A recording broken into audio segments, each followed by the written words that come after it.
না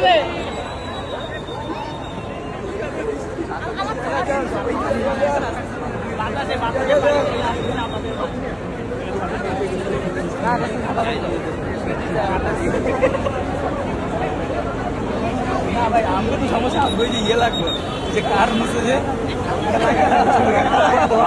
আমরা দেখতে পাচ্ছি আসলে আমাদের লেটার যে লেটারের মাধ্যমে আমাদের ফায়ার ফাইটিং এর কার্যক্রম আমাদের পরিচালনা করেছে। আমরা দেখতে পাচ্ছি আসলে এতক্ষণ বন্ধ হয়ে যাওয়ার কথা। আমরা যেটা জানি যে ফায়ার সার্ভিস যখন পানি দেওয়া হয় তখন আমাদের আগুন কিন্তু নির্মূলের জন্য আমরা পানি দিয়ে থাকি, অর্থাৎ আমাদের করা হয়েছে, ফায়ার এক্সটিংগুইশ করা হয়েছে, অর্থাৎ আমাদের ডিপিএল গাড়ি যখন কোনো অগ্নিকাণ্ড আমরা গাড়িতে মুভ করে তখন আমাদের ফায়ার ফাইটিং কাজটা আগে করে থাকি। পাশাপাশি যদি কোনো লোক আটকে